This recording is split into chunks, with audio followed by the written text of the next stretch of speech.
السلام علیکم۔ Programme اختلافی note کے ساتھ میں ہوں آپ کی میزبان مریم ذیشان۔ ناظرین، ملک کی سیاست میں ان دنوں تحریک عدم اعتماد کا شور ہے۔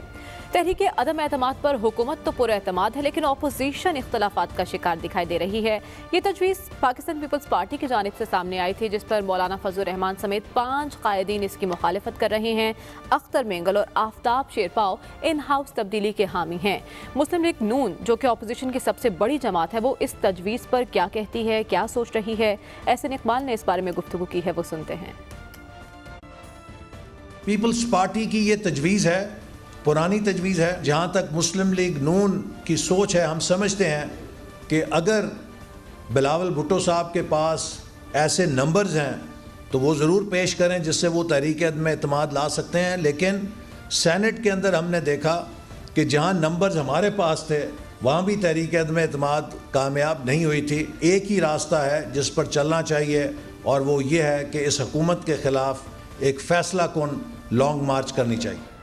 تو احسن اقبال نے تو بلاول کے سامنے نمبر گیم کا سوال رکھ دیا ہے۔ آج وزیر داخلہ شیخ رشید نے پی ڈی ایم کو ایک پیغام دیا ہے، وہ بھی سن لیتے ہیں۔ پی ڈی ایم میں کو آخری پیغام دینا چاہتا ہوں۔ ضمنی الیکشن میں آپ حصہ لے رہے ہیں، سینٹ کے الیکشن میں آپ آ رہے ہیں، بات ختم ہو گئی۔ استعفے آپ دے نہیں رہے، بات ختم ہو گئی۔ اس لانگ مارچ میں بھی سوچو، تھوڑا بہت آپ کا پردہ رہ جائے گا۔ جو لاہور کا جلسہ ہوا ہے اور جو اسلام آباد میں الیکشن کمیشن کے بعد ہوا ہے، اس کے بعد آپ کی پوزیشن بڑی کمزور ہے۔ میں نہیں چاہتا کہ آپ ایکسپوز ہو جائیں۔ مسلم لیگ نون کے سینئر رہنما رانا ثناء اللہ صاحب ہمارے ساتھ موجود ہیں، ان سے بات کر لیتے ہیں۔ رانا صاحب، تحریک عدم اعتماد پر نون لیگ نہیں مان رہی، یعنی ان ہاؤس تبدیلی کی حامی نہیں ہے نون لیگ، اور پیپلز پارٹی آئینی طریقے سے حکومت کو گھر بھیجنا چاہ رہی ہے، یعنی یہ سوچا جائے کہ لانگ مارچ کے آپشن کی طرف وہ نہیں جا رہے۔ تو اس کا مطلب تو واضح ہے جو کہ حکومت کہہ رہی ہے کہ اختلافات ہیں پی ڈی ایم میں۔ نہیں، دیکھیں، یہ اختلافات نہیں ہیں۔ اختلاف رائے جو ہے وہ جب آپ مختلف آپشنز کے اوپر بحث کرتے ہیں تو اس میں آپ کا اپنا اپنا جو ہے وہ نقطہ نظر ہوتا ہے۔ پاکستان مسلم لیگ نون کا نقطہ نظر یہ ہے کہ اگر ان ہاؤس تبدیلی لائی بھی جاتی ہے تو پھر بھی اس کے بعد جو ہے وہ فریش الیکشن کی طرف جو ہے وہ جایا جائے، کیونکہ fresh election, free fair election جو ہے وہ ملک کے مسائل کا واحد حل ہے۔ جہاں تک نمبر گیمز ہے، نمبر گیمز اس وقت پی ڈی ایم کے پاس نہیں ہے۔ بلاول بھٹو زرداری صاحب جو ہیں، اگر ان کے پاس نمبر گیم ہے، کیونکہ نمبر گیم ہونا جو ہے وہ یہ کوئی اتنی عجوبے کی بات بھی نہیں ہے، کیونکہ یہ اقلیتی حکومت ہے۔ پی ٹی آئی کے پاس ٹوٹل میرا خیال ہے کہ 155 یا 54 نمبر ہیں، جبکہ ریکوائرڈ نمبر جو ہے وہ 172 ہے، اور باقی ان کے ساتھ الائز ہیں۔ ان الائز میں سے اختر مینگل صاحب، جن کے ارکان کی تعداد جو ہے وہ 4 ہے، وہ علیحدہ ہو چکے ہیں، اور ان کے 4 ہی ووٹ زیادہ تھے جب یہ انہوں نے الیکشن لڑا تھا پرائم منسٹر کا۔ تو جو باقی ان کے الائز ہیں، ان میں کیو لیگ ہے، ان میں جی ڈی اے ہے، ان میں ایم کیو ایم ہے، ان میں سے کوئی بھی 1 یا 2 اگر علیحدہ ہو جاتے ہیں تو یہ عدم اعتماد بھی ہو سکتا ہے۔ تو پی ڈی ایم کے جو آپشنز ہیں ان میں عدم اعتماد بھی ہے، ان میں لانگ مارچ بھی ہے، ان میں جلسے بھی ہیں، ان میں ریلیز بھی ہے، یہ ساری چیزیں ہیں یہ۔ لیکن رانا صاحب، جو عدم اعتماد ہے وہ ایک خالصتاً دستوری طریقہ ہے، دستوری آپشن ہے، اس کی کامیاب بھی ہو سکتی ہے، ناکام بھی ہو سکتی ہے، لیکن لانگ مارچ کے ذریعے حکومت گرانا، یوں جتھے بنا کے اسلام آباد جا کر تقریباً حملہ آور ہونے کی سچویشن پیدا کر دینا، 2014 میں یہ عمران خان اور طاہر القادری نے کی تھی۔ آپ اس کا نشانہ تھے، پورا میڈیا اس کے مخالف تھا، بلکہ سب لوگ اس کے مخالف تھے۔ آپ یہ بتائیے کہ کیا آج آپ یہی کام کرنے جا رہے ہیں جو آپ کے ساتھ ہوا تھا؟ دیکھیں حبیب اکرم صاحب، اس میں 2 یعنی ایک سیاسی کارکن ہونے کے ناطے جو میری انڈرسٹینڈنگ ہے یا جو میری رائے ہے کہ ایک تو لانگ مارچ جو ہے قطعی طور پہ جو ہے وہ حملہ آور ہونے کی کوئی صورت نہیں ہوگی۔ کسی بھی جمہوری معاشرے میں کسی بھی حکومت کے خلاف جس کے متعلق جمہور کی یہ رائے ہو، اپوزیشن کی یہ رائے ہو کہ وہ ملک کو بنیادی طور پہ نقصان پہنچا رہی ہے اور ملک کے جو مفادات ہیں ان کے اگینسٹ کام کر رہی ہے، تو جمہوریت میں احتجاج کرنا، جلسہ کرنا، ریلی کرنا یا لانگ مارچ ایک پریشر بڑھانے کے لیے دارالحکومت تک آنا جو ہے یہ قطعاً غیر آئینی نہیں ہے۔ پرامن جمہوری احتجاج کی ہمارا آئین جو ہے وہ اجازت دیتا ہے۔ ہمارا لانگ مارچ جو ہے وہ کوئی حملہ نہیں ہوگا۔ ہم وہاں پہ آ کے بالکل یہ نہیں کہیں گے کہ آپ جو ہے وہ ہنڈی کے ذریعے پیسے بھیجیں۔ ہم وہاں پہ کوئی آگے بجلی کے بل نہیں جلائیں گے۔ ہم وہاں پہ آگے کوئی جو ہے وہ پرائم منسٹر ہاؤس کے اوپر حملہ آور نہیں ہوں گے، نہ ہی ہم وہاں کے آگے وہ پارلیمنٹ کو جو ہے وہ گالیاں دیں گے یا جمہوری نظام کو گالیاں دیں گے۔ ہم وہاں پہ کسی جو ہے وہ امپائر کی انگلی کا جو ہے وہ اشارہ نہ تو مانگیں گے، نہ انتظار کریں گے، نہ ہی ہم کسی دن جو ہے وہ کنٹینر سے چھلانگ لگا کے تو جو ہے وہ آرمی چیف کو جو ہے وہ ملنے کے لیے جائیں گے۔ ہمارا خالصتاً ایک جمہوری احتجاج ہوگا جو کہ میں سمجھتا ہوں کہ ہمارا آئینی اور جمہوری حق ہے۔ رانا صاحب بات آپ کی درست ہے کہ آپ کا آئینی اور جمہوری حق ہے۔ بظاہر لگتا یہ ہے سر کہ پیپلز پارٹی آپ کے ساتھ اس اسٹریٹ ڈیمونسٹریشن یا اسٹریٹ پاور کے لیے آپ کے ساتھ چلتی رہی سپٹمبر سے آنورڈز، اور لیکن دسمبر کے اندر جو لاہور کا جلسہ ہوا اس جلسے میں آپ کی اس طرح کی قوت نظر نہیں آئی جس طرح کی لوگوں کو ایکسپیکٹیشن تھی۔ پھر اسلام آباد کے اندر الیکشن کمیشن کے سامنے بھی آپ پہ تنقید ہوئی کہ آپ کی پارٹیز اس طرح لوگ اکٹھے اسٹریٹ پاور جو کہ واقعی گورنمنٹ پہ اس طرح کا پریشر کریٹ کر سکے وہ اکٹھی نہیں کر سکی۔ تو پیپلز پارٹی کے کچھ لوگوں کا کہنا یہ ہے کہ لانگ مارچ اسلام آباد کی جو ہوگی وہ پھر سے پیپلز پارٹی کے علاقوں سے گزرتے ہوئے نہیں ہوگی، وہ نون لیگ پی ڈی ایم کے اندر نون لیگ ایسک علاقوں سے گزرتے ہوئے ہوگی، اور آپ کے پاس وہ نمبرز نہیں ہیں پچھلے 2 جلسوں میں نظر آیا جن کا کہ آپ دعویٰ کرتے ہیں جو کہ حکومت پہ اس طرح کا کوئی پریشر کریٹ کر سکیں۔ دیکھیں ساتھ صاحب، جہاں تک لاہور کے جلسے کا تعلق ہے میں بالکل یہ بات ثابت بھی کر سکتا ہوں، اور ہمیں اس بات کے اوپر کوئی شبہ نہیں ہے کہ لاہور کے لوگ جو ہے وہ اس جلسے کے لیے بہت بڑی تعداد میں باہر آئے، اور لاہور کے باہر سے جو لوگ وہاں پہ پہنچے وہ ایک یعنی بہت بڑا نمبر تھا۔ لیکن اب آپ دیکھیں کہ جب آپ کو جلسے کے لیے کرسیاں نہ ملیں، آپ کو وہاں پہ لائٹ لگانے کے لیے جو ہے وہ کوئی لائٹ والا جو وینڈر ہے وہ گرفتار ہو جائے، وہاں پہ جو ہے وہ ساؤنڈ سسٹم والا جو ہے وہ آپ کو نہ ملے، سٹیج لگانے کے لیے آپ کو کنٹینرز نہ ملیں، جب حکومت جو ہے وہ اس قسم کی صورتحال پیدا کر دے اور پوری طرح سے ایڈامنٹ ہو، ریڈیو والوں تک کو پکڑے کہ آپ نے وہاں پہ جا کے جو ہے وہ کوئی سودا سلف کی جو ہے وہ کسی کو نہیں دینا، تو ایسے حالات میں ہم اس نمبر کو ایک جگہ پہ پوری طرح سے مرتکز کر کے اگر دکھانے میں کوئی کمی کوتاہی رہ گئی ہے تو وہ تو میں تسلیم کرتا ہوں، کیونکہ حکومت کا یہ رویہ تھا، ورنہ یہ کہنا کہ نمبر وہاں پہ نہیں تھا یہ نہیں ہے۔ جی الیکشن کمیشن کے باہر کوئی قدغن نہیں، جی الیکشن کمیشن کے باہر یہ قدغن نہیں تھا، اور الیکشن کمیشن کے باہر اکٹھا ہونے کے لیے بینگ پنجاب پریزیڈنٹ میں آپ کو پورے اعتماد سے یہ کہتا ہوں کہ ہم نے راولپنڈی ڈسٹرکٹ کے علاوہ کسی اور کو جو ہے وہ یہ نہیں کہا تھا کہ آپ وہاں پہ پہنچے۔ ہاں ہم نے اپنے M N A M P A یا خاص طور پہ ہمارے جو ٹکٹ ہولڈرز ہیں جن کو یہ شکایت ہے کہ ان کے ساتھ دھاندلی ہوئی، ان لوگوں کو وہاں پہ پہنچنے کے لیے کہا تھا، اور وہ سارے لوگ جو ہے وہاں پہ موجود تھے۔ اچھا سر، آپ سے یہ جاننا چاہیں گے رانا صاحب، ایک آپ کی پارٹی کے ساتھ یہ مسئلہ بھی ہے کہ پارٹی کے کچھ لوگ ان کے اوپر متعین طریقے سے الزام لگ رہے ہیں۔ براڈ شیٹ کیس میں تو اب تقریباً تفتیشی کمیٹی بھی بننے والی ہے، اور آپ کی پارٹی کے اوپر طرح طرح کے الزامات سامنے آ رہے ہیں کہ زمینوں پہ قبضے کر رکھے ہیں، بلکہ آج لاہور میں کئی گھر گرائے بھی گئے جو آپ ہی کے اراکین اسمبلی سے تعلق رکھتے تھے، یعنی کھوکھر برادران سے۔ تو آپ کی پارٹی کے اوپر یہ الزامات بھی ہیں اور پھر پارٹی کے اندر توڑ پھوڑ کا سلسلہ بھی جاری ہے، تو کہیں یہ خوف تو نہیں ہے کہ آپ کو عدم اعتماد کی کسی کوشش کی کو کنسولیڈیٹ کرنے سے روکا ہوا؟ دیکھیں، توڑ پھوڑ کا سلسلہ جو ہے وہ تو بڑے عرصے سے جاری ہے، اور وہ کارگر ثابت نہیں ہو رہا، تبھی جو ہے وہ ہمارے گھروں کے اوپر جو ہے وہ بلڈوزر چلانے کی جو ہے یہ ابتدا کی گئی ہے۔ اور آج میں سمجھتا ہوں کہ جو یہ ظلم اور زیادتی کی گئی ہے سیف کھوکھر اور افضل کھوکھر جو ہمارے ایم این اے اور ایم پی اے ہیں، کہ ان کے گھر کے اوپر جو ہے وہ اس طرح سے انہوں نے بلڈوزر چڑھائے ہیں اور ان کے گھروں کو گرایا ہے، جب کہ وہ متنازع معاملہ، چلیں میں یہ نہیں کہتا کہ کس کی بات درست اور کس کی غلط ہے، یعنی وہ معاملہ سب جوڈس ہے، ہائی کورٹ نے، سول کورٹ نے اسٹیٹس کو جاری کیا ہوا ہے،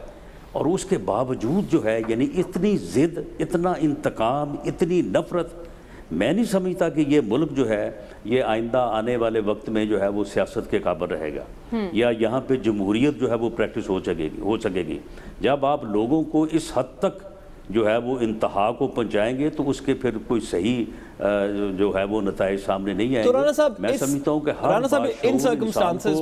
ہر طبقے کو یہ بات سوچنی چاہیے کہ ہم کس طرف جا رہے ہیں اور ہم کس چیز کا جو ہے وہ چوائس کرنے جا رہے ہیں۔ رانا صاحب، ان سرکمسٹانسز میں جہاں پہ چلیں آپ نہیں بھی کہتے تو لوگ کم از کم، یا میڈیا کے اوپر آپ نے کوریج بھی دیکھی، وہ لاہور کے جلسے کو بھی ایک پرٹیکولر طریقے سے دیکھتے ہیں کہ عوام نہیں تھی، اسلام آباد کو بھی دیکھتے ہیں، وہ اس بات کو بھی دیکھتے ہیں کہ پیپلز کے نون لیگ کے اپنی لیڈرشپ کے اندر جو ایک دو بیانات اس طرح کے آئے جو کہ بظاہر مریم صاحبہ کے بیانات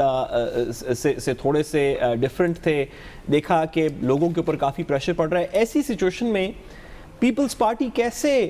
آپ کا ساتھ دے ایک سٹریٹ پاور کے لیے؟ کیوں نہیں آپ ان کے ساتھ مل کے پی ڈی ایم کو متحرک رکھتے ہوئے ان کے ساتھ مل کے ان کی بتائی ہوئی سجیشن جو کہ ان ہاؤس چینج ہے اس کے اوپر کیوں نہیں کام کرتے؟ آپ سٹریٹ پاور پہ کیوں انسسٹ کر رہے ہیں جب بظاہراً لگتا ہے کہ وہ آپ کے پاس نہیں ہے؟ میرے خیال میں دونوں کے اوپر جو ہے وہ یک وقت جو ہے وہ سائملٹینیسلی کام کیا جا سکتا ہے۔ سٹریٹ پاور اور لانگ مارچ جو ہے وہ بھی ایک جمہوری طریقہ ہے اپنا پریشر بڑھانے کا، اور ایک ایسی اندھی اور انتقام اور بغض اور نفرت میں غرق حکمران ٹولہ جو ہے اسے راہ راست پہ لانے کے لیے اور ملک کو بچانے کے لیے ایسے یعنی انتقام سے جو ہے وہ سٹریٹ پاور کو بھی، اور ساتھ ساتھ جو ہے وہ ان ہاؤس تبدیلی کے لیے نمبر گیم کو، یہ دونوں چیزیں جو ہے میں سمجھتا ہوں کہ بیک وقت بھی ان کے اوپر کام ہو سکتا ہے اور ایسا ہی ہونا چاہیے۔ اچھا، عظمت سعید شیخ صاحب کی، رانا صاحب کمیٹی بن رہی ہے انویسٹیگیشن، اور پی ایم ایل این کا اعتراض آ رہا ہے اور حکومت کا اصرار ہے کہ عظمت سعید شیخ صاحب جسٹس، سابق جسٹس، وہی اس براڈ شیٹ کی کمیٹی کو، انویسٹیگیٹو کمیٹی کو ہیڈ کریں گے۔ ایسا ہوتا ہے تو کیا P M L N Broadsheet case میں انویسٹیگیشن میں تعاون کرے گی؟ رانا صاحب، آپ لا منسٹر تھے جب عظمت سعید شیخ صاحب لاہور ہائی کورٹ کے چیف جسٹس تھے۔ جی دیکھیں، عظمت سعید صاحب بڑے اچھے، کھرے اور آؤٹ سپوکن آدمی ہیں۔ جب میں لا منسٹر تھا تو وہ chief justice Lahore high court تھے جی، اور وہ بات جو ہے وہ کہہ دینے والے اور کر دینے والے آدمی ہیں جی۔ تو پی ایم ایل این سے یا پی ایم ایل این کی لیڈرشپ سے جو ان کا پیار ہے وہ کوئی چھپا ہوا یا ڈھکا ہوا نہیں ہے، اس کا اظہار وہ کر دیتے ہیں جب بھی ان کو موقع ملتا ہے۔ میرا یہ خیال ہے کہ ان کے یہ شایان شان نہیں ہے کہ جہاں پہ پی ایم ایل این اور پی ایم ایل این کی لیڈرشپ براہ راست جس معاملے میں، میری معلومات یہ ہے کہ ایسے بینچ میں بھی ان کو نہیں بیٹھنا چاہیے میری معلومات یہ ہے کہ ان کا رجحان ہے، اب اگر یہ انکوائری ہے تو میری معلومات یہ ہے رانا صاحب کہ وہ اس کمیٹی کی سربراہی قبول کرنے کے لیے کچھ سوچ رہے ہیں۔ میرا خیال ہے کہ ان کے لیے یہ مناسب ہوگا کہ وہ اس کی سربراہی کو جو ہے وہ نہ کرے۔ اس کی وجہ یہ ہے کہ بہت سارے حوالے ہیں جن حوالوں کی بنیاد کے اوپر ان کی ذات کو متنازع کیا جا سکتا ہے۔ انہوں نے بڑا اچھا وقت گزارا ہے، اب وہ ریٹائرمنٹ کی لائف گزار رہے ہیں، انہیں اپنی ذات کو متنازع نہیں کرنا چاہیے۔ اس حوالے سے میرا یہی مشورہ ہے۔ رانا صاحب، کیونکہ آپ ان کے ساتھ بالکل ہر شخص کو، جیسے کہ آپ جانتے ہیں پاکستان میں ہر شخص کو متنازع بنایا جا سکتا ہے کسی نہ کسی بات پہ، لیکن آپ کیونکہ ان کے ساتھ کچھ کام بھی کر چکے ہیں بطور لا منسٹر، جب وہ چیف جسٹس تھے، اس سے پہلے جج تھے اور کوئی ورکنگ ریلیشن شپ تھی، آپ نہیں سمجھتے کہ وہ ایک آنیسٹ جج ہیں اور انہوں نے ان جیسے کارپوریٹ سول اس طرح کے میٹرز کو بڑے کم لوگ ہیں پاکستان میں جو اتنا ڈیپلی سمجھتے ہیں؟ نہیں دیکھیں، میں ان کی سمجھ، ان کی آنیسٹی جو ہے اس کے اوپر میں کوئی جو ہے وہ شبہ نہیں رکھتا، لیکن میں سمجھتا ہوں کہ جب کچھ فیصلے ایسے رہے ہیں، دیکھیں ججز کا یہ ہوتا ہے کہ جب وہ کسی بھی فریق کے خلاف ایک کیس میں فیصلہ کر دیں تو پھر اگر اسی فریق کا کوئی اور میٹر ان کے سامنے آئے تو وہ ریکیوز کر جاتے ہیں، وہ پھر اس کیس میں نہیں بیٹھتے۔ اب کیونکہ وہ پی ایم ایل این کے خلاف ہونے والے فیصلوں کا حصہ رہے ہیں تو اس لیے میں سمجھتا ہوں کہ آنیسٹی کا اور ایک پرنسپل جو ہے جو کہ عدلیہ میں رواج ہے جس کا، وہ یہی ہے کہ اب وہ اس معاملے میں جو ہے وہ نہ بیٹھیں، اور میں سمجھتا ہوں کہ مجھے امید ہے کہ وہ یہ فیصلہ کریں گے اور اس کمیٹی کی سربراہی سے ریکیوز کریں گے۔ ٹھیک ہے، بہت شکریہ۔ رانا ثناء اللہ صاحب ہمارے ساتھ موجود تھے۔ حبیب صاحب، آج آصف علی زرداری کا بھی ایک اہم بیان سامنے آیا، انہوں نے چودھری منظور سے رابطہ کیا ہے، تو پہلا تاثر تو وہ کیا دینا چاہ رہے تھے؟ اپنی ہی پارٹی کے بندے سے رابطہ کر کے اور یہ کہہ کے کہ اس حکومت سے نجات دلانے کے لیے پی ڈی ایم تمام آپشن استعمال کرے گی، تو آپ کی نظر میں اب کوئی آپشن باقی رہ گیا؟ دیکھیے آپشنز تو کافی ہیں۔ آپ اس وقت دیکھیے کہ ابھی ایک تو جیسے پی ڈی ایم کے پاس یہ آپشن ہے کہ وہ اپنی وہ جیسے میں نے کل بھی عرض کیا تھا کہ وہ ایک آلٹرنیٹ پیش کرے کہ ہم یہ وزیر اعظم اس کو بنائیں گے، ہم بلاول کو بنائیں گے، ہم شاہد خاقان عباسی کو بنائیں گے، آصف علی زرداری کو بنائیں گے، ایک آلٹرنیٹ کے طور پہ ایک شخصیت کو پیش کرے اپنے اندر، تاکہ ایک اتفاق رائے پیدا ہو کہ ہم واقعی جا رہے ہیں اور ہم ایسے عدم اعتماد کی قرارداد لے کے آئیں گے۔ دوسری جہاں تک بات یہ ہے کہ کیا وہ آگے بڑھ کے لانگ مارچ کی طرف جائیں گے؟ دیکھیے آپ ریسنٹلی آپ نے غور کیا اگر کریں تو آپ نے عمر کوٹ میں ہونے والا جو الیکشن ہے سندھ میں، وہاں پر ارباب غلام رحیم کو جسے بڑی عبرتناک شکست کا سامنا کرنا پڑا ہے۔ اس کا مطلب ہے کہ آپ پیپلز پارٹی کو وہاں پر ڈیمیج نہیں کر سکے سندھ میں۔ اسی طرح اب پنجاب میں آگے کچھ الیکشنز آ رہے ہیں، تو ان الیکشنز کے جو ریزلٹس ہیں وہ بھی کافی حد تک آپ انڈرسٹینڈ کر سکتے ہیں کہ وہ کیا ہوں گے، اور اگر وہ حکومت کے خلاف ہوتے ہیں تو الٹیمیٹلی حکومت کو ایک جو اپوزیشن کو ایک مومنٹم مل جائے گا حکومت کے خلاف، یہ دکھانے کے لیے اور یہ ثابت کرنے کے لیے کہ عوام میں آج بھی ہم سب سے مقبول ہیں۔ اور لاسٹ یہ کہ آپ جو حکومت جس طرح ہمارے وزیر اعظم الیکشن سے پہلے ہمیشہ کہا کرتے تھے local bodies local bodies local bodies, تو الیکشن کیوں نہیں کروا رہے؟ اس کی وجہ یہ ہے کہ نیچے سے لے کے اوپر تک ایک خوف ہے، جیسے ہی الیکشن لوکل باڈیز کے الیکشن کا نام آتا ہے ٹانگیں کانپنا شروع کر دیتی ہیں، اختلاج قلب ہو جاتا ہے، آنکھیں اوپر کی طرف چڑھ جاتی ہیں، سانس پھول جاتا ہے۔ اپنی کارکردگی پہ اس کی وجہ یہ ہے کہ لوگوں نے ووٹ نہیں ڈالنا، یہ انہیں نظر آ رہا ہے، یا لوگ ووٹ ڈال بھی سکتے ہیں، دونوں صورتیں ہو سکتی ہیں، لیکن بھائی اس کے لیے کانفیڈنس چاہیے نا، تو وہ کانفیڈنس جب نہیں پیدا ہو رہا، ڈر یہ لگ رہا ہے کہ کہیں ایسا نہ ہو کہ ہاتھ سے سب کچھ نکل جائے، کیونکہ بلدیاتی جب ادارے آئیں گے تو وہ اپنے اختیارات بھی مانگیں گے، تو پھر ظاہر ہے پی ٹی آئی کیا کرے گی؟ تو اس خوف کا شکار حکومت کو تو اب کوئی ایک اچھی موو اگر پی ڈی ایم کے ہاتھ میں آ گئی تو میرا خیال ہے کہ پھر اس حکومت کے لیے ٹکنا کافی مشکل ہو جائے گا۔ اچھا سعد، آپ کو کیا لگتا ہے تحریک عدم اعتماد پر اپوزیشن تقسیم کا شکار ہے، حکومت مضبوط لگ رہی ہے، فارن فنڈنگ کیس ہو یا تحریک عدم اعتماد بہت زیادہ کانفیڈنٹ ہے حکومت، کیا وجہ ہے اس کی؟ دیکھیں سب سے پہلی بات یہ کہ 2018 کے دسمبر سے حبیب صاحب کو حکومت تقریباً جاتی ہوئی نظر آ رہی ہے، نہیں میں نے کبھی نہیں، اور اتنی کانفیڈنٹ نہیں ہے، مولانا والی بات آخری دھکا ہو سکتی ہے۔ پہلے آپ نے جو بات مجھ سے منسوب کی ہے میں اس کی بات کل بتا چکا ہوں کہ وہ ان کے پاس وہ ایک پیریڈ تھا۔ میں اس سے تھوڑی سی دیکھیں میں اس سے تھوڑی سی بات ہمیں تھوڑے سے اس پرسپیکٹو کو بدلنا چاہیے۔ گزارش یہ ہے کہ انا کی لڑائیاں تو کبھی بھی ختم نہیں ہو سکتی۔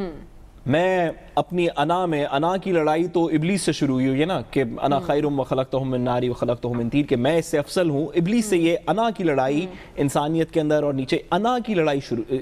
سے تو کوئی ختم نہیں۔ جو بندہ اس ملک کا وزیر اعظم بن جائے گا اس کی انا ہوگی کہ وہ امیر المومنین بن جائے، پھر وہ امیر المومنین بن جائے گا تو اس کی انا ہوگی کہ میں دنیا سارے کا بادشاہ بن جاؤں، پھر اس کی انا ہوگی کہ میں کائنات کا انا کی لڑائیاں تو ختم نہیں ہو سکتی۔ تو انا کی بیسس کے اوپر اپوزیشن بلاول بھٹو زرداری صاحب آ کے دھرنا دینا چاہتے ہیں، لانگ مارچ کرنا چاہتے ہیں، ان ہاؤس چینج کرنا چاہتے ہیں، دھکا دینا چاہتے ہیں، ٹانگ کھینچنا چاہتے ہیں، 100 دفعہ کریں۔ سوال یہ ہے کہ وجہ کیا ہے؟ لوگوں کے رائٹس کے لیے کیا وجہ ہے؟ حکومت کو کیوں بدلنا چاہیے؟ لیٹس سے کہ ان ہاؤس چینج کے بعد بلاول بھٹو زرداری صاحب وزیر اعظم بن جاتے ہیں، ان ہاؤس چینج ہو جاتا ہے، انا تو چلیں تھوڑی سیٹسفائی ہو جائے گی، بلاول بھٹو زرداری صاحب سارے پاکستان کے اندر پھر وہ گورننس سسٹم لے کے آئیں گے جو سندھ کے اندر وہ گورننس کر رہے ہیں۔ سندھ کے اندر دودھ کی نہریں بہ رہی ہیں اس وقت، لوگوں کو ویکسینز مل رہی ہیں،